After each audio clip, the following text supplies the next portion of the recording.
ہم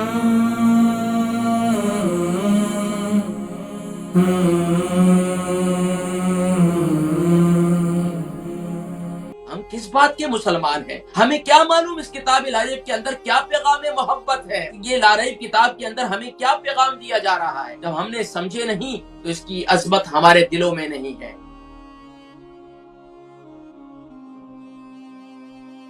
کہ بس ٹھیک ہے، الحمدللہ ہم مسلمان ہیں، ہم نے کلمہ پڑھا ہے اور بس یہی کافی ہے۔ ناظرین کرام، پھر ہم سچے نہیں ہیں۔ ہم مسلمان کیسے مسلمان ہیں؟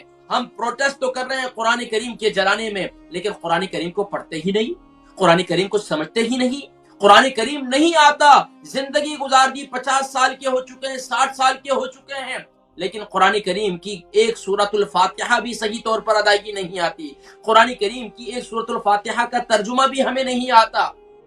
ہم کس بات کے مسلمان ہیں؟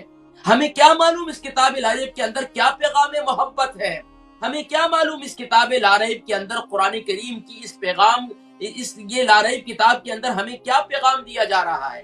جب ہم نے سمجھے نہیں تو اس کی عظمت ہمارے دلوں میں نہیں ہے۔ اس کی عظمت ہمارے ہاں یہ ضرور ہے کہ ہم نے سنا ہے قرآن کریم گھر میں جو ہے رکھنے سے بڑی برکت ہوتی ہے، دلہن کو قرآن کریم کے سائے میں رخصت کر دینے سے دلہن کے گھر آباد ہوتا ہے۔ ناظرین کرام، ہم سمجھے ہی نہیں قرآن کریم کو۔ جو ہم سمجھے ہی نہیں تو ہم نے وہی کچھ کیا جو ایک رسم و رواج کرنے والے آج دوسرے مذاہب والے اپنے مذہب کی کتابوں کے ساتھ کرتے ہیں۔ لیکن ناظرین یاد رکھیے، اگر ہم نے آج بھی اس کتاب لاریب کے ساتھ دھوکہ دیا، ہم کتاب لاریب کو دھوکہ نہیں دے سکتے، اپنے آپ کو دھوکہ دے رہے ہیں۔ اگر ہم نے اس کتاب لاریب کے ساتھ آج بھی یہی معاملہ رکھا جو آج مسلمانوں کا ہے، قرآن کریم کو روزانہ کے معمولات میں پڑھنے کی توفیق ہی نہیں ملتی، ہفتے گزر گئے، مہینے گزر گئے، قرآن کریم کھولنے کی توفیق نہیں ہو رہی۔ تو ناظرین کرام، حضور اکرم صلی اللہ علیہ وسلم کی حدیث مبارکہ کو بھی ذہن میں رکھیے گا۔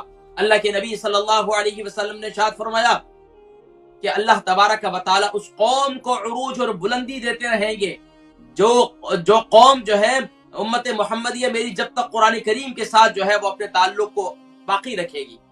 اب اگر اس نے اپنے تعلق کو قرآن کریم سے توڑ دیا تو فرمایا کہ یہ جو ہے ذلیل و رسوا ہو جائے گی۔ اسی لیے تو علامہ اقبال نے اس حدیث مبارکہ کی ترجمانی یوں کی کہ وہ معزز تھے زمانے میں مسلمان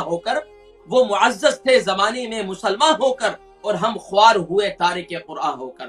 جب تک مسلمانوں نے کتاب لاریب کو پڑھا، سیکھا، سمجھا، اس پر عمل کیا، دوسروں کو دعوت قرآن دی، تو ناظرین کرام وہ معزز تھے، وہ عزت والے تھے۔